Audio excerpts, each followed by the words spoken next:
noite, pessoal.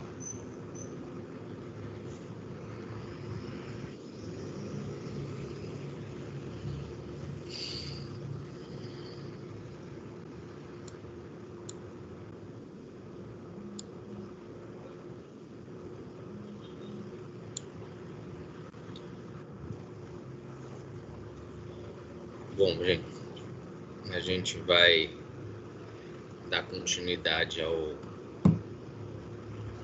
aula expositiva. Na semana passada, a gente fez uma introdução sobre a legislação que é tida como a mais relevante sobre direito da internet, legislação nossa, né, brasileira, que é a Lei 12.965 de 2014, Marco Civil da Internet. Então, só um pequeno apanhado de onde nós estávamos, né? Nós fizemos uma regressão evolutiva apontando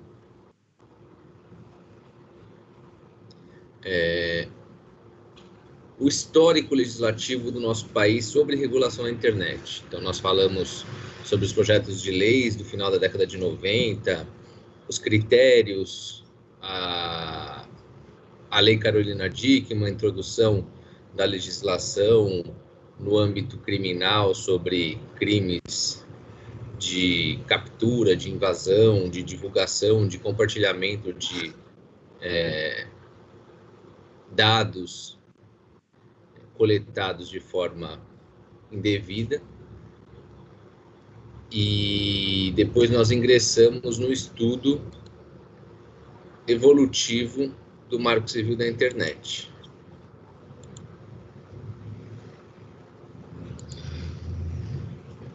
E aí nós tratamos de como foi o processo legislativo, o contexto histórico do momento em que o Marco Civil teve os seus estudos iniciados, os debates, as questões que levaram faticamente ao entendimento da comunidade jurídica e do legislativo e também do Poder Executivo a regulamentar a internet no nosso país.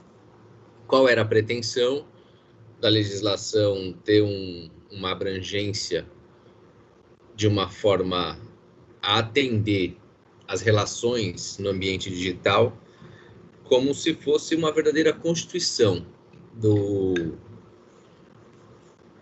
da internet.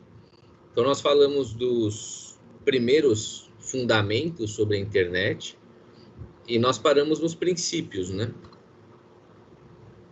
Que a internet aponta, né, no artigo 3º, alguns princípios norteadores dessa tecnologia, esse microsistema jurídico do direito digital.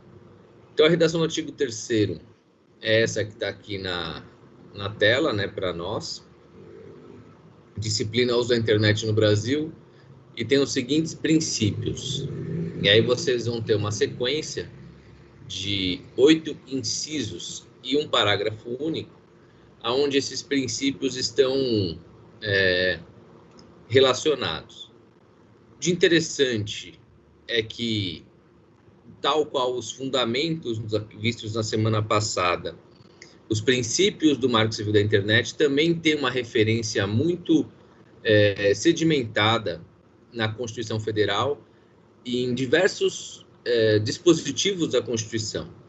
Então, uma crítica já sobre o artigo 3º, também formulada em relação ao artigo 2º no que diz respeito aos fundamentos, é de que eles seriam apenas réplicas ou até redundância no ordenamento, porque se a Constituição já prevê, não haveria necessidade de uma lei infraconstitucional novamente apresentar esses princípios norteadores do direito técnico digital. E aí a a questão fica até um pouco simples de ser entendida. A leitura do inciso 1º já mostra como a influência da Constituição, do Código Civil, é grande no entendimento do legislador em relação ao ambiente digital, ao Marco Civil da Internet. O inciso 1º traz como garantia a liberdade de expressão, comunicação e manifestação de pensamento nos termos da Constituição Federal. Não há necessidade de você replicar numa lei infraconstitucional a liberdade de expressão, comunicação e manifestação. Isso já é uma regra estabelecida no Estado Democrático de Direito em que vivemos. A Constituição Federal já traz essa prerrogativa, a garantia da liberdade de expressão. Nós falamos na semana passada, vou repetir hoje, já começo nos primeiros minutos da aula a falar sobre liberdade de expressão. O Marco Civil se preocupa de forma demasiada a garantir a liberdade de expressão, no sentido de que a internet, o ambiente digital, é um campo fértil para a manifestação livre da opinião. Isso não implica em dizer que você não vai estar sujeito a responder por eventuais danos quando a liberdade de expressão em excesso atenta contra um direito de um terceiro, de outrem. Mas o Marco Civil procura sempre olhar as manifestações, os atos, as publicações com o viés de garantir ao máximo a liberdade de expressão, a comunicação e a manifestação do pensamento, nos termos da Constituição Federal. Então, esse é um dos princípios do Marco Civil e reforça essa veia democrática da nossa Constituição Cidadã. E aí, novamente, nos incisos em sequência, você vê uma retomada de outros princípios, por exemplo, o princípio da proteção da privacidade, que está no inciso 2º. A Constituição também traz a proteção da privacidade, no artigo 5º, inciso 10º, que a proteção à intimidade e à vida privada estão garantidas. Então, esse dispositivo acaba trazendo, de uma forma até certo ponto inapropriada, a defesa da propriedade, da privacidade. Aos olhos da Constituição, a intimidade e a vida privada já estão protegidos. A intimidade seria o núcleo mais íntimo da pessoa humana, mais central e, portanto, já contido no conceito da privacidade. Então, proteger a intimidade e vida privada no conceito ou no contexto constitucional, considerando que a intimidade está contida na privacidade,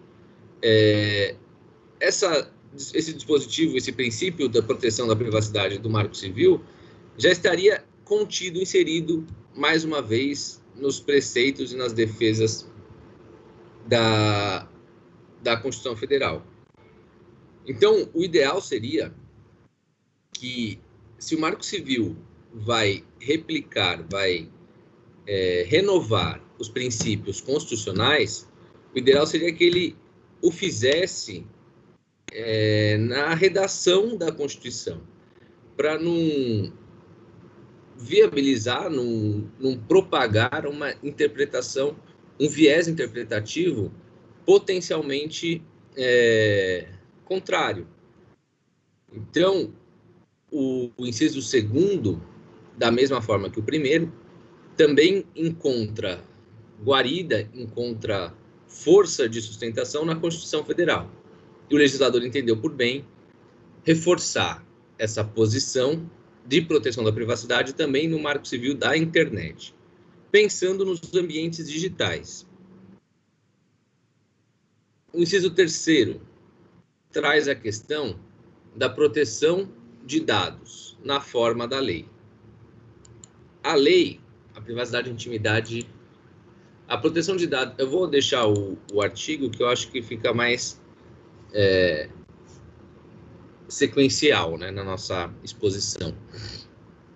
Então, o princípio da proteção de dados é uma preocupação do legislador por conta da grande facilidade de propagação e difusão de dados pessoais no ambiente digital.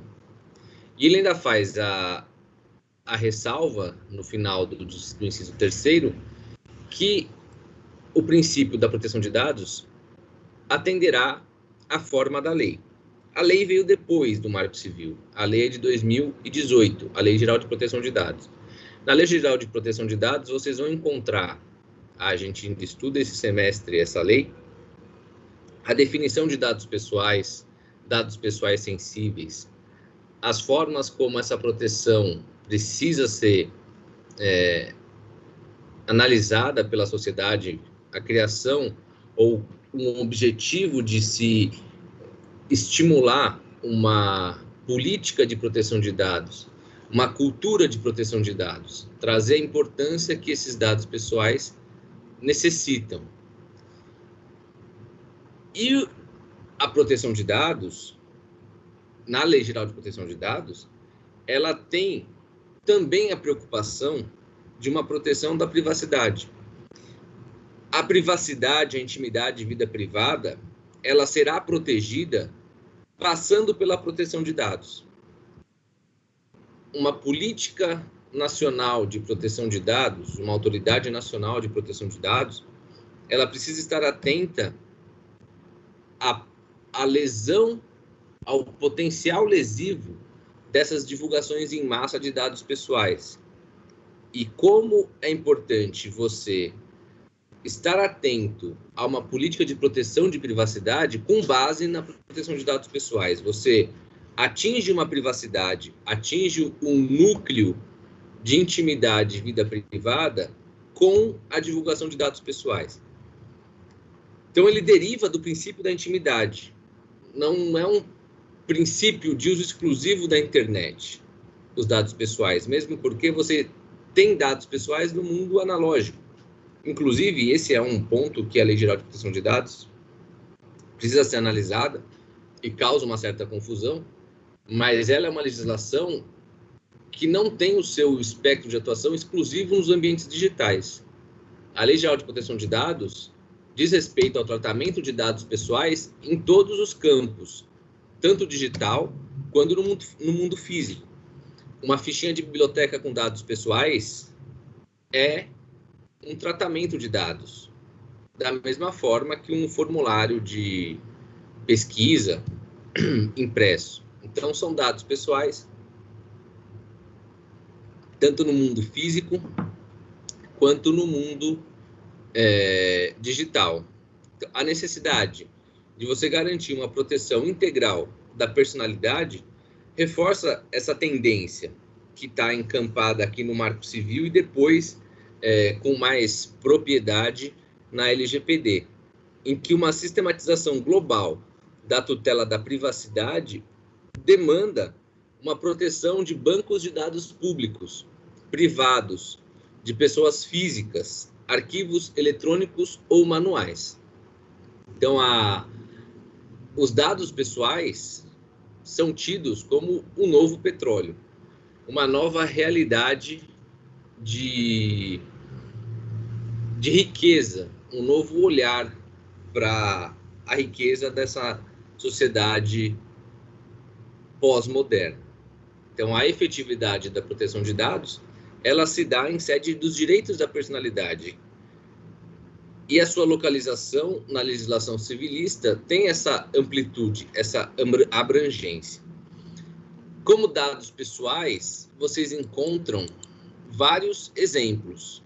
Cadastro em sites ou lojas, cadastros em operadoras de telefonia, a Receita Federal. O censo, por exemplo, é um grande coletor de dados. Das primeiras pesquisas que tratam sobre dados pessoais remontam a censos realizados nos Estados Unidos do século passado e no início do século passado, em que você tinha a busca por cadastros e informações dos cidadãos, né? Você tem, por exemplo, um banco de dados na Receita Federal, um banco de dados no Tribunal Regional Eleitoral, até o próprio banco, instituição privada, em que você é correntista. Você não pode perder de vista que essa questão envolvendo a coleta e o tratamento de dados pessoais está diretamente relacionada à atividade econômica. Vocês lembram que, como fundamento do Marco Civil da Internet, você tinha o estímulo à economia, né? Então, a coleta e o tratamento adequado, né, o tratamento lícito de dados pessoais, reforça esse estímulo à economia. Você tem uma grande facilidade de tratamento de dados quando em respeito à legislação, que vai promover um acréscimo de riquezas, pensando nessas novas tecnologias, né, no mundo digital.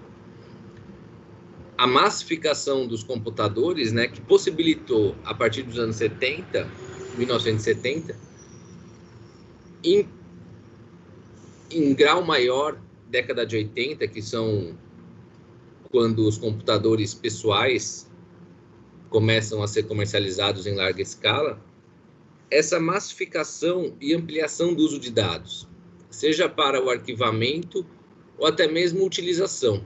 Então, a World Wide Web, o www, né, a internet, que é responsável pela união desses diversos computadores em rede, computadores espalhados pelo mundo, catapulta de uma forma não antes imaginada o compartilhamento desses dados pessoais. Então, a concepção de dados, ela não se limita apenas aos aspectos da intimidade ou da vida privada, mas você tem também dados relacionados à saúde, religião, opção sexual, forma de você conseguir identificar uma pessoa. Então, o indivíduo acaba sendo qualificado pela quantidade da informação que ele é produzida, ainda mais no ambiente virtual. Isso acaba sendo uma riqueza inimaginável pela quantidade de cadastros que você alimenta com dados pessoais, quantidade de rede social que você frequenta, de fotos que você divulga, de acessos que você faz, tudo isso vai gerando uma informação, um dado, né? Esse dado trabalhado que é a informação. Então, o dado pessoal é qualquer informação sobre pessoas físicas que sejam capazes de identificá-las ou individualizá-las.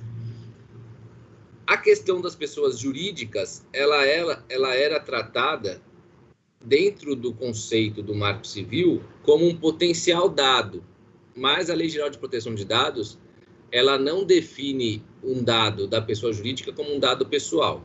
Somente os dados das pessoas físicas são tidos como os dados pessoais. E ainda você tem a definição de dados sensíveis, que é replicada depois na Lei Geral de Proteção de Dados. São considerados sensíveis aqueles dados relacionados com o núcleo mais duro da personalidade, relacionado à opinião política, sindical, raça, credo e filosófica. Essa definição também é encontrada na Lei Geral de Proteção de Dados. A importância de vocês entenderem que o Marco Civil da Internet se preocupou em abordar como um princípio da lei a proteção de dados é para esvaziar a ideia de que dados pessoais são tratados com exclusividade na LGPD. Isso é uma máxima que acaba confundindo muito as pessoas, mas para nós, estudiosos do direito digital, vocês encontram a questão dos dados pessoais desde antes da LGPD, no Marco Civil, que pontuou a importância, alçou a proteção de dados à condição de um princípio da lei, e também no Marco Civil, no Código de Defesa do Consumidor, lá da década de 90. E dentro da questão de dado pessoal, de defesa da intimidade, da privacidade, é importante que vocês tenham em mente um princípio que depois vai ser introduzido na Lei Geral de Proteção de Dados no texto da lei, que é a questão da autodeterminação informativa.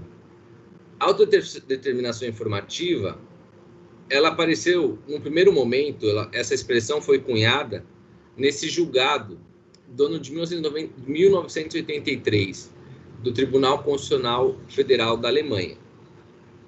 No caso, o governo alemão queria promover um censo com a coleta de dados pessoais dos mais variados tipos dos seus cidadãos.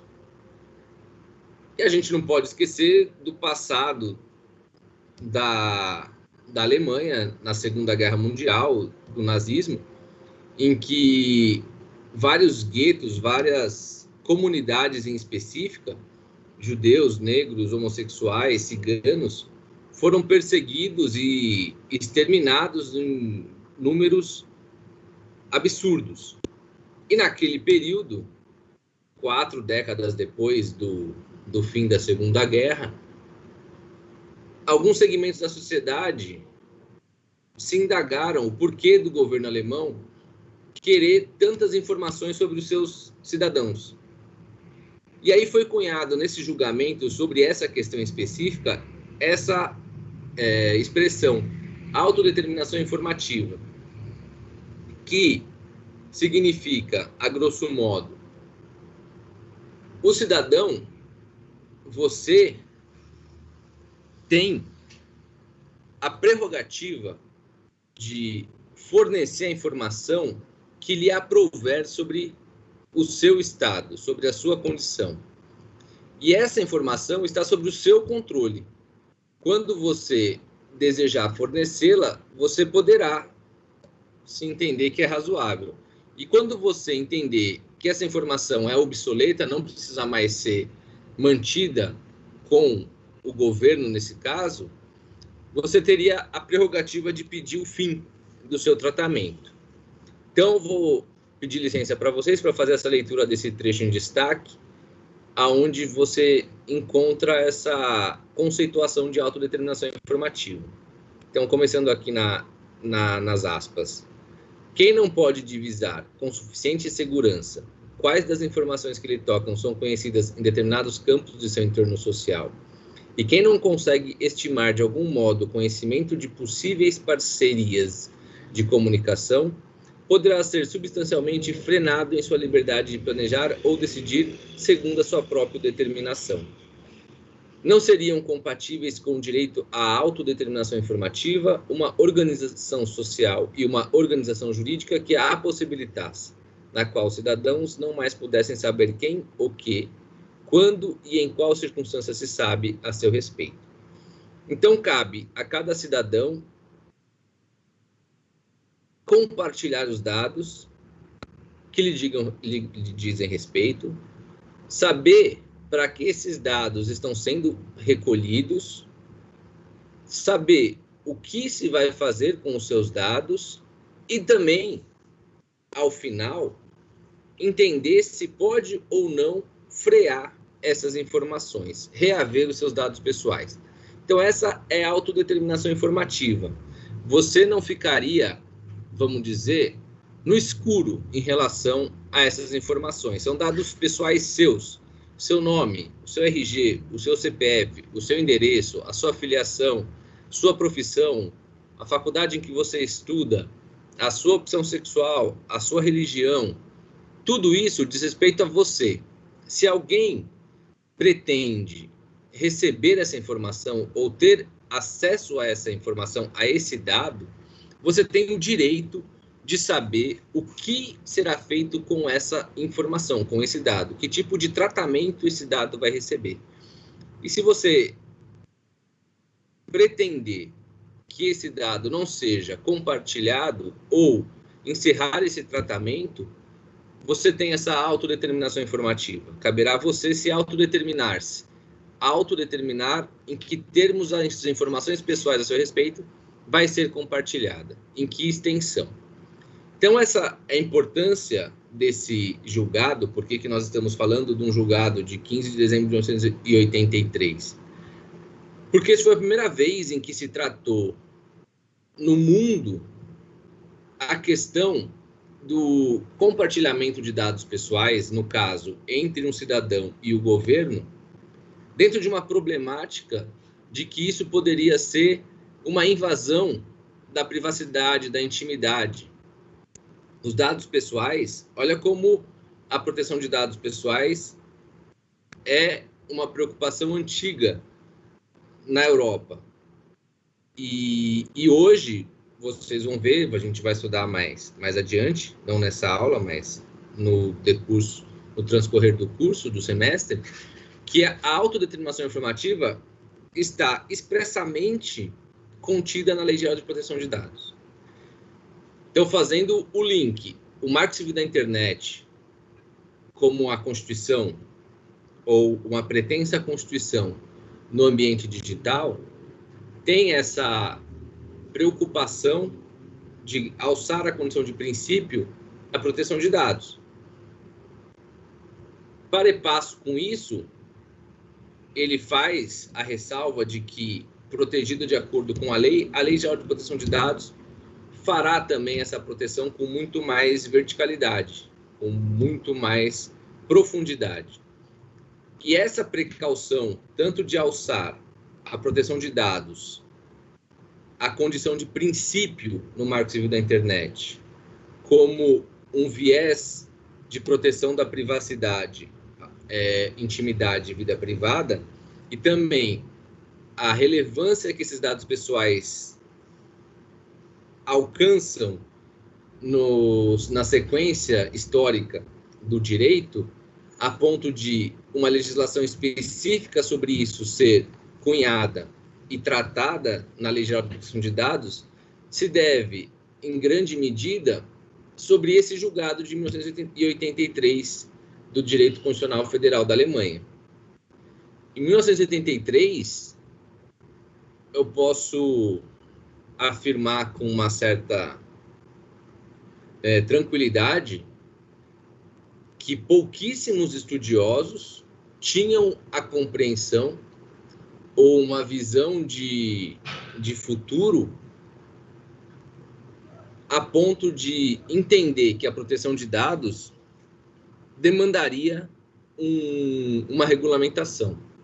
Ainda hoje, dando aula sobre proteção de dados aí no nosso dia a dia, tanto aqui na faculdade quanto em outros cursos, você vê a dificuldade com que operadores do direito, advogados experientes,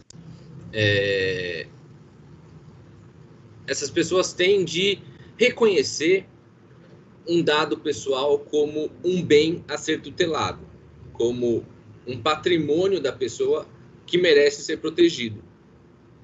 É fácil você mostrar para a pessoa que esse dado pessoal atinge o núcleo íntimo da privacidade, mas a tutela da privacidade fica garantida, e aos olhos da grande maioria dos operadores do direito, o foco é a privacidade e não a proteção de dados.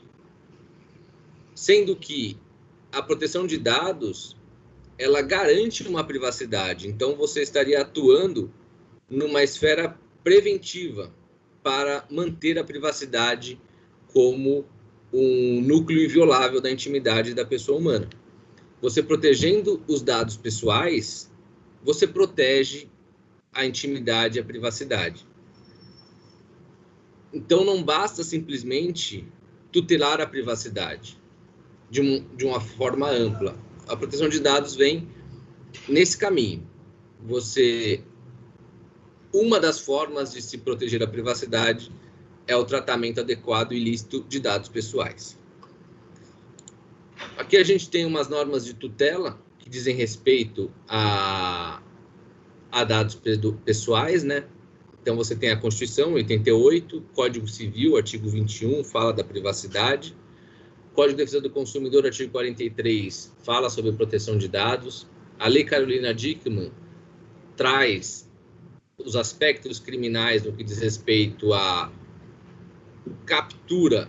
Na verdade, desde a invasão do dispositivo eletrônico, o acesso a dados pessoais, a captura e o compartilhamento, tudo isso acaba sendo tipificado pela Lei Carolina Dickmann. A Lei de Identificação Criminal de 2009, o Banco de Dados de Perfil Genético dos Criminosos, também uma discussão bastante interessante sobre dados pessoais. O perfil genético de criminosos ficariam disponíveis em bancos públicos de dados e você eventualmente poderia acessá-los, ou o Estado. E como que fica a proteção desses dados? Existe uma necessidade de proteção desses dados? A partir do momento em que você é um condenado, você deixa de ter a proteção de dados como uma garantia? É uma discussão interessante.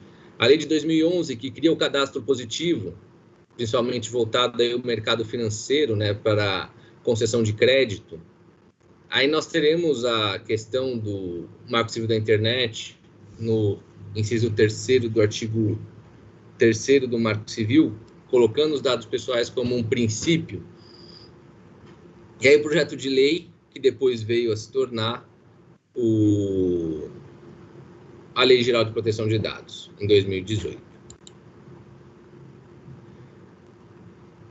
Então, você tem a Lei do Cadastro Positivo, ela foi editada com esse objetivo de identificar os bons pagadores, proporcionando a estes as melhores condições de obtenção de crédito, por meio de uma listagem de condições específicas voltadas à análise do crédito. Se você pode ter um armazenamento histórico de pagamentos efetuados e de pagamentos não efetuados, e a partir do momento que você, por meio de inteligência artificial, trabalha esses dados, você colhe essas informações e viabiliza um credit score.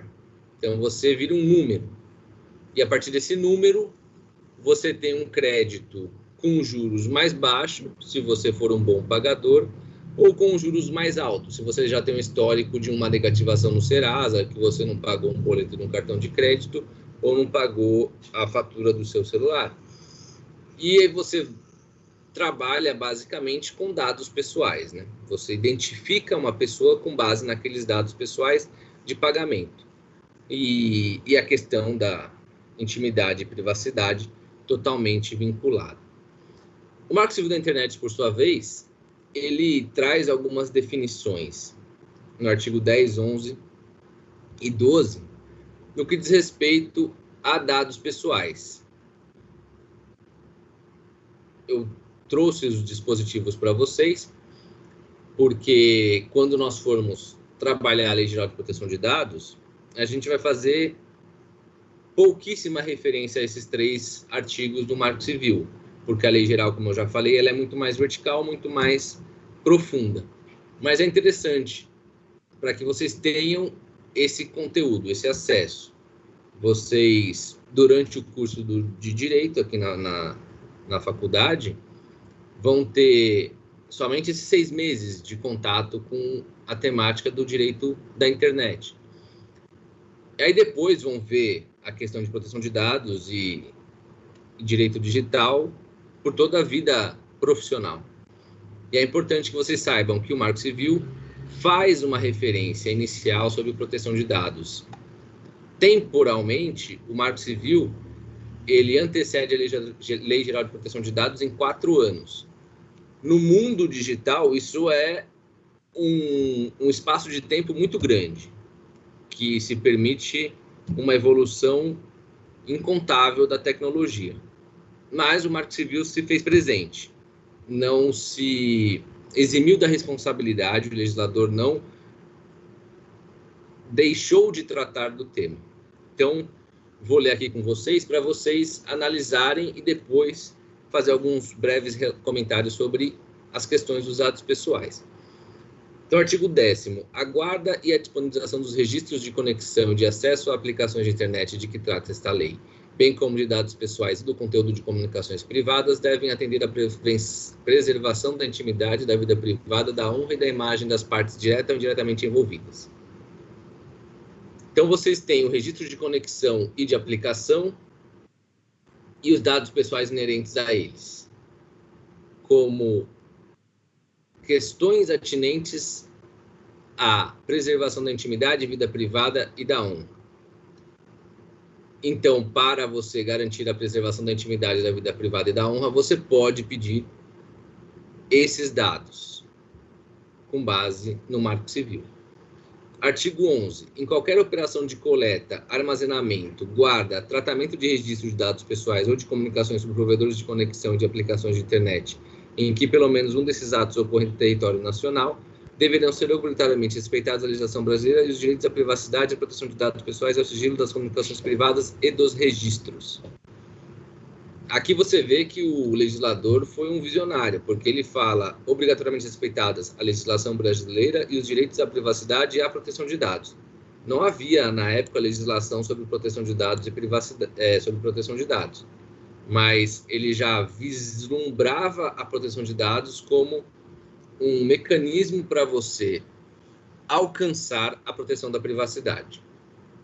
E artigo 12º, sem prejuízo das demais sanções civis, criminais ou administrativas, as infrações às normas previstas no artigo 10 e 11 ficam sujeitas, conforme o caso, às seguintes sanções, aplicadas de forma isolada ou cumulativamente. Aí depois você tem um rol de sanções administrativas. Um outro princípio do Marco Civil da Internet, estou voltando aqui uns slides, tá? Não, a gente não vai se perder, depois eu retomo lá. Inciso 4º, artigo 3º, inciso 4º, o princípio da preservação e garantia da neutralidade da rede. O que é a neutralidade da rede? Todas as informações que passam na rede mundial de computadores, elas devem trafegar com a mesma velocidade para qualquer usuário, sem distinção de conteúdo, salvo, lógico, aquelas que tenham um conteúdo ilícito. De uma certa forma, ela é a extensão do princípio da igualdade no âmbito digital. Então, não importa se o seu pacote de dados é potente ou não. Uma vez que você ingressa na rede mundial de computadores na internet, você tem que ter acesso a uma rede neutra, que te permite acessar de forma indiscriminada ou trafegar em uma velocidade pré-determinada no ambiente digital. Então, você não pode comercializar pacotes de dados com tempos de resposta desproporcional. Se você está comercializando um pacote de dados 4G por R$10 ou um pacote de dados 4G por R$150, aquele que pagou R$10, assim que entrar na rede mundial de computadores na internet, ela vai ter a mesma velocidade daquele que pagou R$150.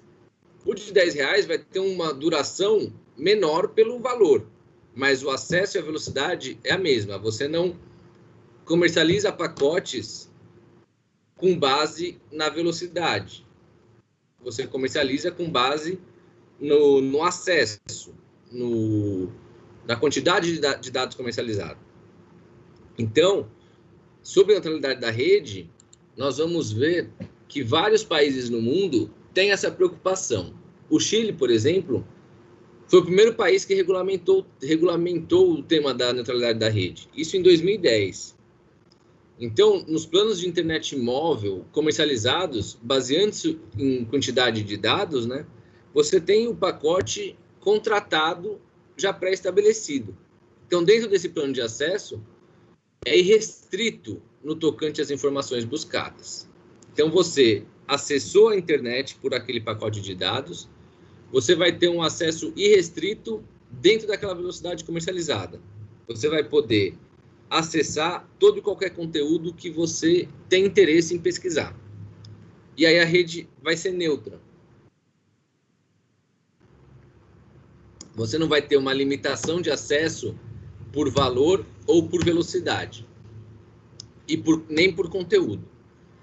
Então, esse é o ideal do princípio da neutralidade da rede. A rede tem que ser neutra.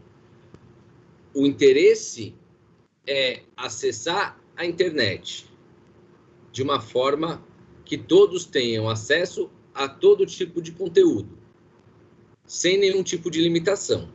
Outros países que acompanham esse conceito de neutralidade da rede, tal qual a legislação chilena, nós vamos citar aqui os Estados Unidos, a Holanda e o nosso país.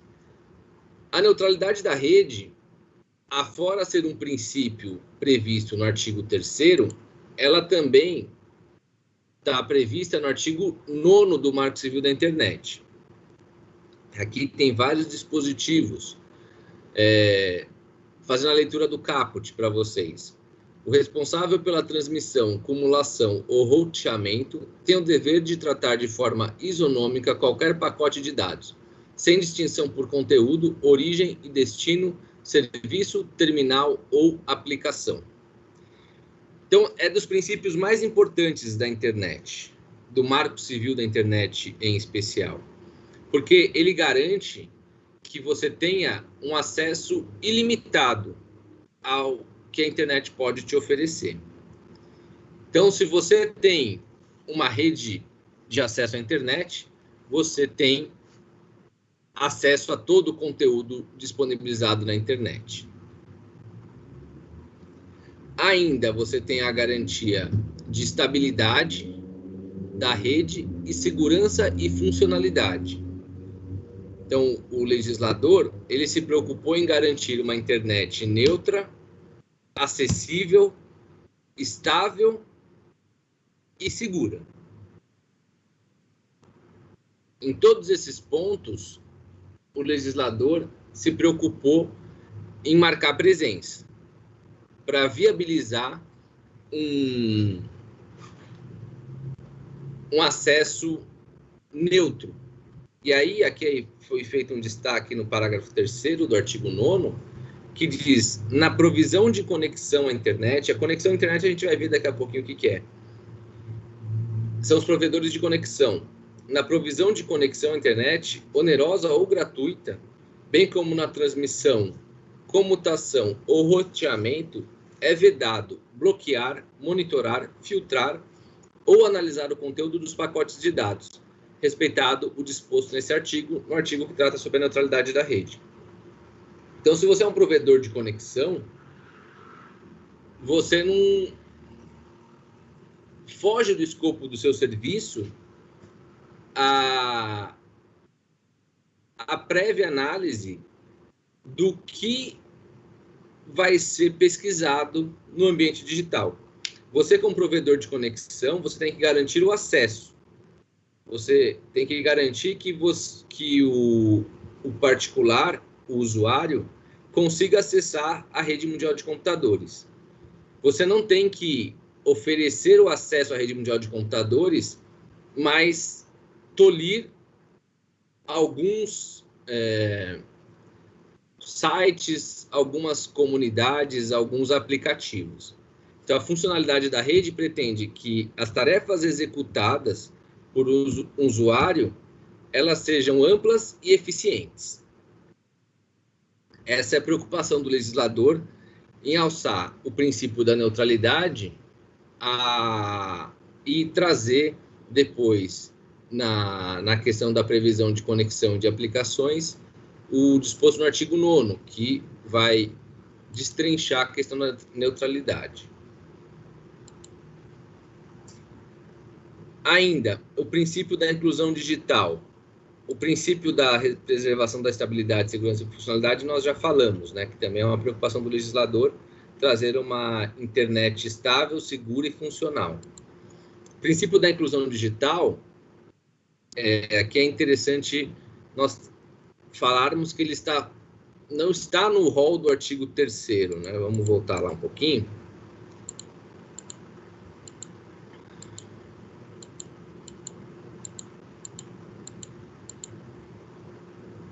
vocês vão ver que o princípio da inclusão digital não está inserido aqui nos incisos do artigo 3º. Vai ter a neutralidade, estabilidade, segurança e funcionalidade, responsabilidade dos agentes de acordo com suas atividades, preservação da natureza participativa, liberdade dos modelos de negócio da internet, desde que não conflitem com os demais princípios estabelecidos nessa lei. A inclusão digital não está expressamente contido, mas é dos grandes princípios da lei, como uma leitura estrutural do Marco Civil da Internet, e o parágrafo 1º acaba por não excluí-lo, quando diz que os princípios expressos nessa lei não excluem outros previstos no ordenamento jurídico pátrio relacionados à matéria ou nos tratados internacionais em que a República Federativa do Brasil seja parte. Então, a ideia da inclusão digital é justamente democratizar o acesso à rede. No Brasil, eu trouxe um dado aqui para vocês, até um pouco já desatualizado, mas por estar desatualizado, ele já é impressionante. Segundo o IBGE, no ano de 2005 para 2011, você teve um crescimento de 20% no acesso à internet. Portanto, 46,5% de pessoas utilizavam a internet no Brasil, um universo de 77 milhões de internautas. A nossa população era de 200 milhões de habitantes. Então, nós temos mais da metade da nossa população, em 2011, fora da nova realidade, do novo contexto mundial. Esses dados, por conta de pandemia, tudo acabaram sendo reestruturados. Ainda a gente não tem um dado mais preciso.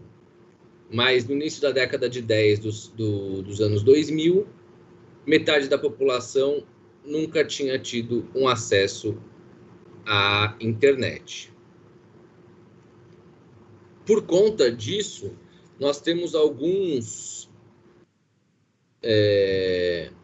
movimentos mundial sobre a intenção de você incluir o maior número possível de pessoas dentro do ambiente digital.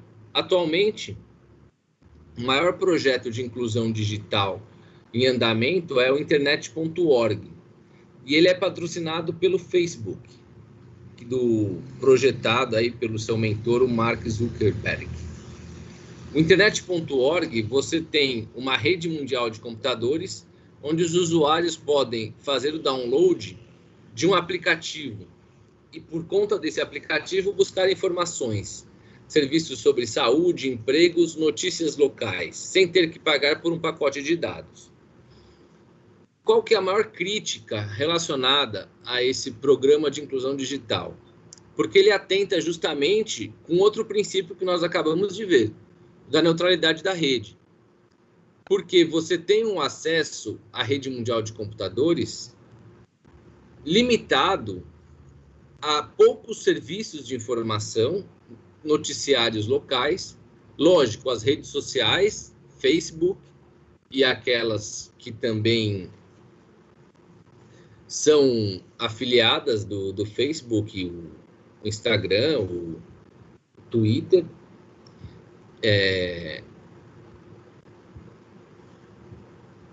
em ofensa à neutralidade da rede. Você acessa a internet, mas você fica com uma navegação limitada. E é voltado para países subdesenvolvidos, com grande dificuldade de ter uma política de inclusão digital. Hoje, você tem uma perspectiva de que o internet.org atinja por volta de 1 milhão de pessoas no mundo, né? Então, você vê aí que os países em que ela tem maior abertura são países realmente com uma população marginalizada em termos de inclusão digital. Guatemala, Colômbia, Gana, Tanzânia, Quênia, Indonésia, Filipinas, Bangladesh, Índia, Zâmbia e Malawi. Todos eles têm um acesso à internet mas o acesso à internet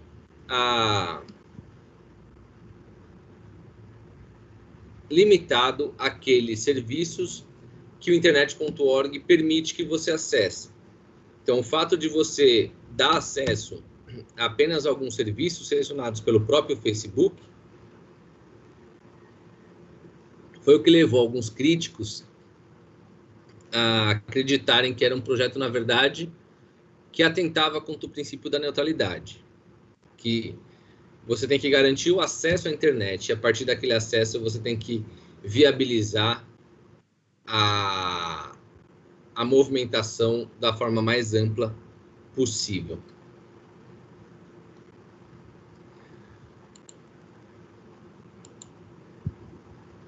Outro ponto muito importante sobre o Marco Civil da Internet diz respeito à territorialidade. O Marco Civil, ele buscou regulamentar as regras de competência para as questões relacionadas ao ambiente virtual. Você tem, no artigo 11 do Marco Civil, a questão que falava sobre a proteção de dados. E você vê em seus parágrafos as regras de competência, regras de territorialidade. O disposto no caput aplica-se aos dados coletados em território nacional. Estou lendo o parágrafo 1º. O disposto no caput aplica-se aos dados coletados em território nacional e ao conteúdo das comunicações, desde que pelo menos um dos terminais esteja localizado no Brasil.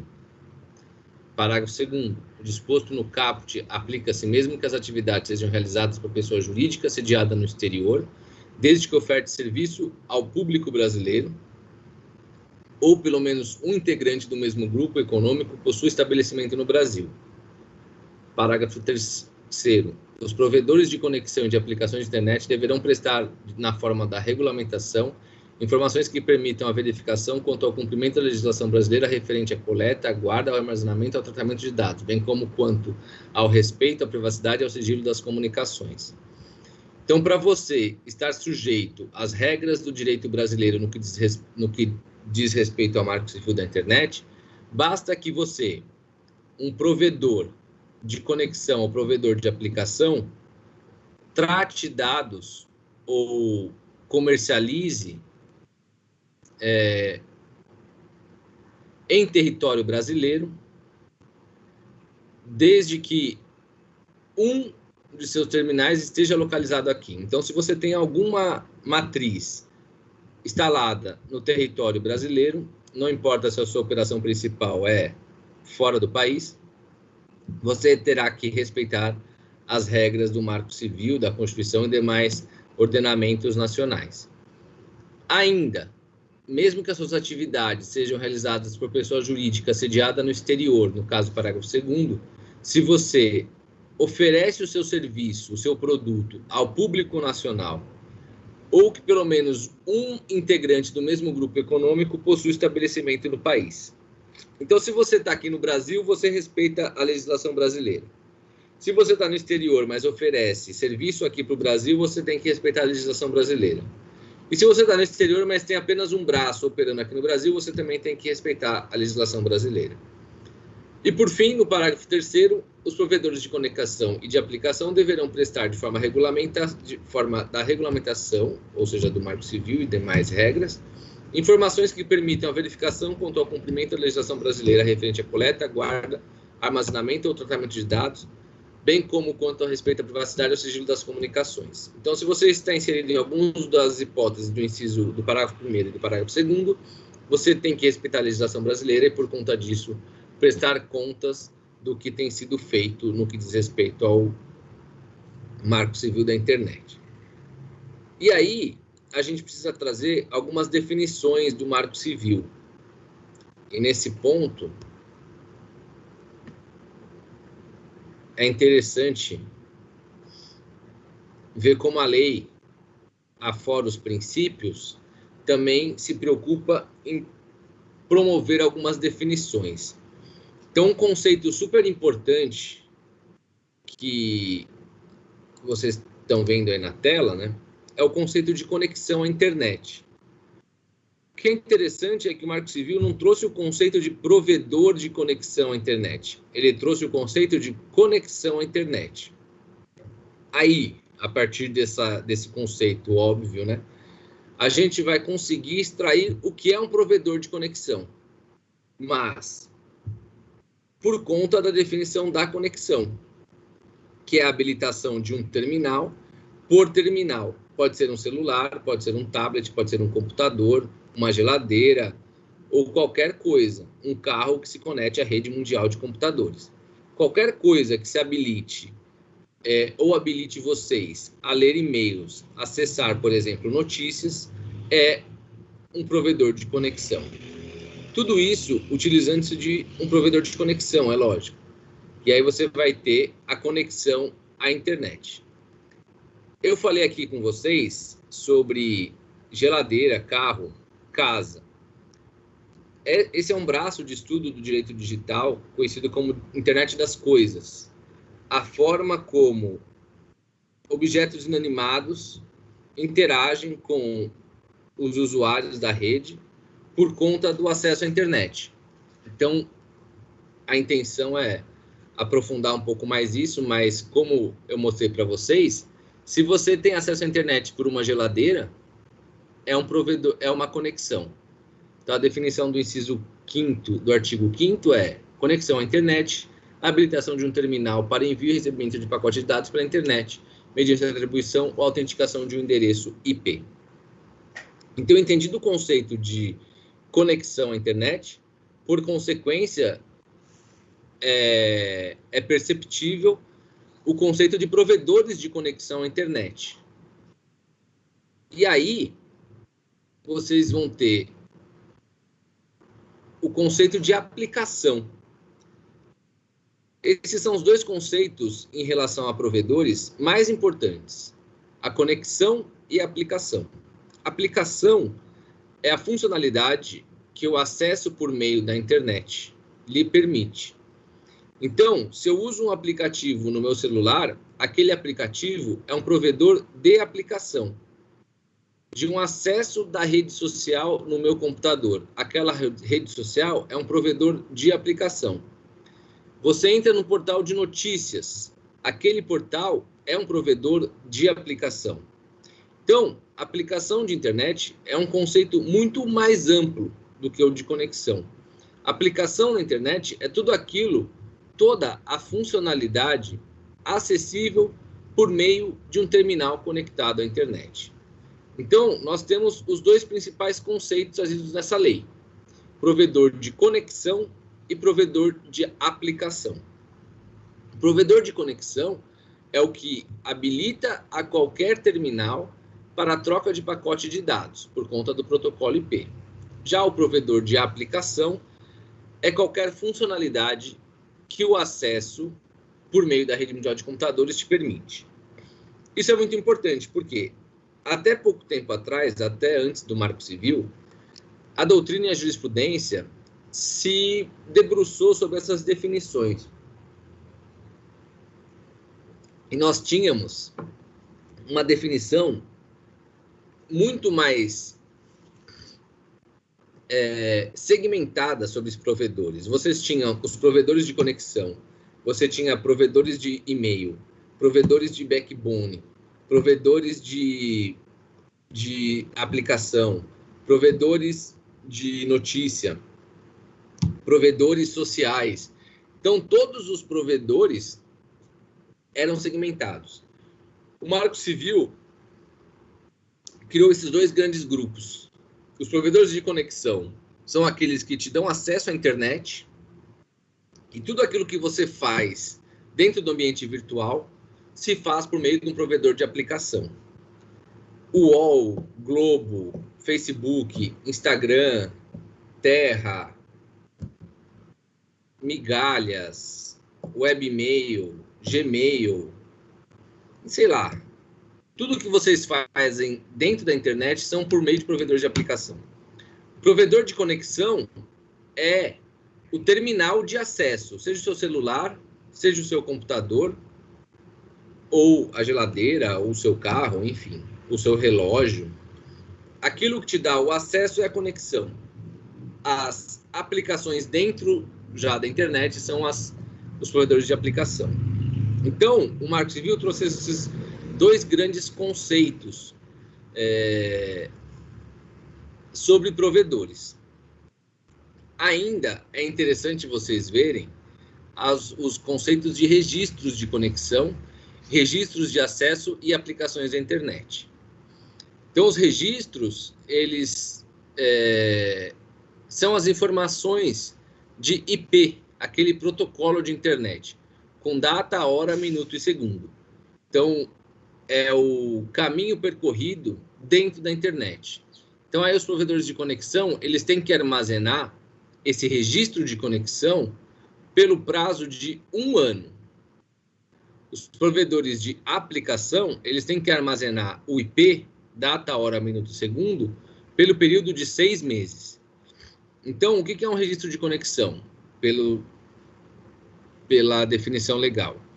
É o conjunto de informações referentes à data e hora de início e término de uma conexão de internet, sua duração e o endereço IP, utilizado pelo terminal para envio do recebimento de pacote de dados.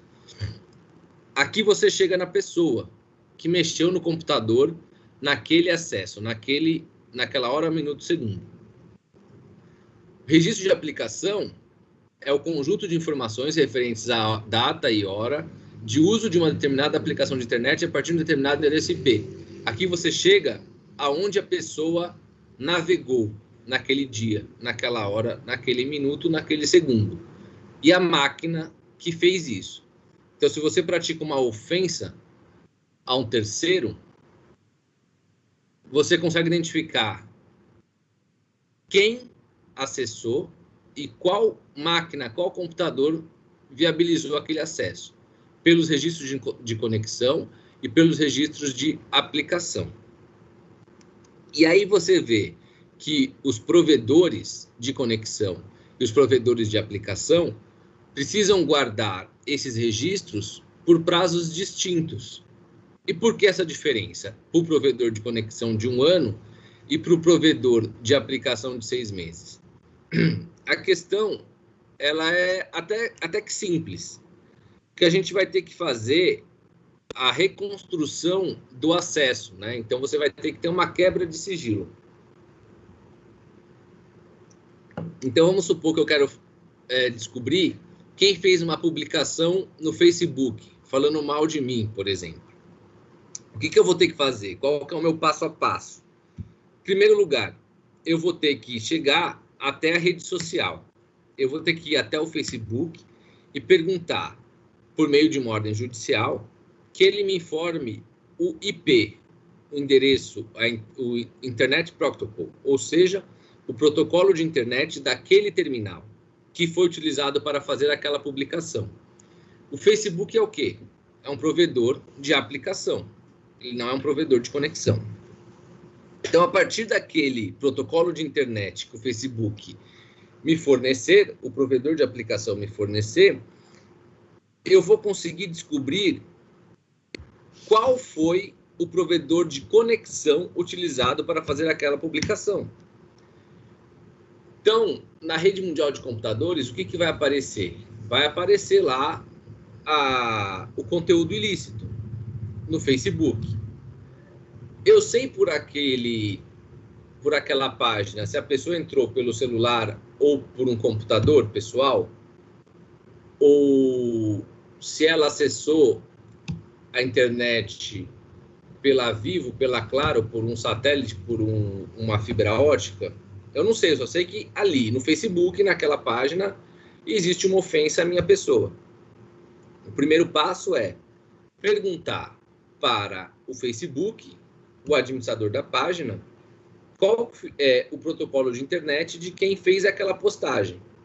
E aí o Facebook vai te devolver informando, olha, nesse dia, nessa hora, nesse minuto, nesse segundo, o provedor de conexão que habilitou esse acesso é esse. O segundo passo, por uma outra medida judicial, eu vou pedir agora que o provedor de conexão me informe quem foi que fez aquela postagem, quem foi que utilizou aquele protocolo de internet naquela hora, minuto e segundo. Então, é natural que o primeiro acesso, o primeiro questionamento seja feito ao provedor de aplicação, porque é ele que torna o conteúdo público, o conteúdo abusivo, ilícito, público. Então, o provedor de aplicação, ele vai ser demandado. E a gente fala, 6 meses é muito pouco. Internet, se você não tomar cuidado, um conteúdo pode viralizar em menos de 12 horas, menos de 6 horas. Então, 6 meses é até que razoável no universo do ambiente digital. Então, você tem 6 meses para demandar o provedor de aplicação e ele obrigatoriamente tem que guardar esses registros de acesso. O segundo passo é atingir o provedor de conexão. E aí, você já tem uma determinação para que os provedores de conexão mantenham esses registros de conexão por um prazo mais estendido, de 1 ano. Então, você tem depois 1 ano para questionar o provedor de conexão sobre aquele protocolo de internet. Então, naturalmente, eu vou chegar primeiro ao lugar do provedor de aplicação, que é a interface com o usuário, né? Que a internet tem com o usuário. Aí você identificando aquele provedor de aplicação da postagem ilícita, aí você vai tendo o IP, você vai partir para o segundo passo, que é o provedor de conexão. Então, a conexão você vai descobrir depois de chegar na aplicação. Por isso, a lógica do legislador no que diz respeito aos provedores de conexão e de aplicação. Então, dessa forma, naturalmente, o prazo de armazenamento dos registros tem que ser distinto. Então, a aplicação armazena os registros por 6 meses e o provedor de conexão por 1 ano. E aí, uma questão relevante que aparece, né, que tem grande discussão, que vocês já devem ter ouvido falar sobre o armazenamento ou não da porta lógica de acesso, porta lógica de origem da conexão. E o que suscita essa dúvida, né? Porque, como vocês devem imaginar, é crescente o número de portas lógicas de acesso, de dispositivos conectados à internet. Então, tem gente hoje que tem acontecido com frequência, você consegue atribuir um único protocolo de internet, uma única casa conectada a vários computadores. De tal forma que, se você demandar um provedor de aplicação, ele vai demandar um protocolo de internet que, na mesma hora, minuto e segundo, esteja sendo utilizado por centenas de pessoas, 100 pessoas, 200 pessoas. E aí você vai ter dificuldade de identificar aquele ofensor. Então, não raro vocês encontrarem, ultimamente, que tenha acesso, ou que os provedores de aplicação tenham necessariamente que fornecer ou armazenar pelo período de 6 meses a porta lógica de origem da conexão, para que vocês consigam saber qual era o usuário por trás daquela porta específica, naquele exato momento. Então, essa porta lógica de origem dos provedores nem sempre é de fácil acesso. E aí começa uma grande discussão. Uma outra discussão são os provedores de Wi-Fi, uma rede sem fio de acesso à internet. Essa rede sem fio, ela é um acesso de um provedor de conexão ou um provedor de aplicação. Por exemplo, no campus da FIG, ou em um restaurante, ou em um hotel. Você se conecta à rede de Wi-Fi e essa rede de Wi-Fi disponibilizada por esse comerciante, ela é um provedor de conexão ou um provedor de aplicação? Aos olhos do Marco Civil, pensando no texto da lei, você pode até concluir que o provedor de Wi-Fi é um provedor de conexão. Por quê? Porque ele vai te habilitar para ingressar na internet. Mas se você analisar, o provedor de conexão são, de fato, os terminais que te dão acesso. É o seu celular, que você entrou no Wi-Fi e acessou a internet. Então, o dispositivo, a conexão foi feita pelo celular, não foi feita pela rede Wi-Fi. Então, a rede Wi-Fi viabilizou o seu acesso, mas a conexão foi feita pelo aparelho celular ou pelo notebook ou tablet. Aí você tem algumas dificuldades, né? Como provedores de conexão são a Vivo, a Claro, a TIM, a Nextel, existem vários provedores. E a rede de Wi-Fi, ela não se enquadra em nenhum deles. Então, será que a rede de Wi-Fi geralmente é um provedor de conexão? Um restaurante, o aeroporto ou algum hotel, naquele momento em que você, utilizando-se da rede de Wi-Fi ou de um provedor de conexão, utiliza aquela rede, a grande dúvida que surge é: se ele não é um provedor de conexão, mas também não é uma aplicação, por quanto tempo esse estabelecimento vai ter que guardar esses registros de aplicação ou de conexão? O Marco Civil não foi tão claro em relação a isso. E aí existem algumas correntes, né? Se você guarda pelo prazo prescricional do Código Civil de 3 anos, ou se você considera aquilo uma relação de consumo e você guarda pelo prazo de 5 anos, que é o prazo prescricional do Código de Defesa do Consumidor. Então, vocês têm um novo prazo que surge. Por cautela, sempre que se trata de prazo prescricional, pensando como o prestador do serviço, o ideal é que você guarde pelo prazo mais longo possível. Então, a orientação seria que o seu cliente, né, no caso, um prestador de serviço, guarde pelo prazo de 5 anos.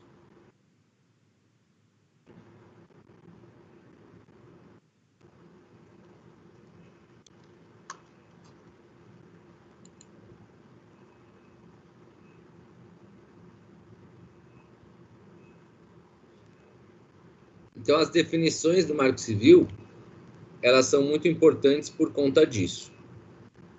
Aqui a gente tem um quadro exemplificativo, né? Provedor de conexão, registro de conexão, registro de acesso, aplicações. Obrigatoriedade de retenção de dados, obrigatório. Mediante requisição e sem ordem judicial, período no provedor de conexão 1 ano, provedor de aplicação 6 meses. Aumento do período de retenção, mediante requisição sem ordem judicial. Acesso de dados retidos mediante ordem judicial. Aqui é um quadro fornecido pelo site do Planalto.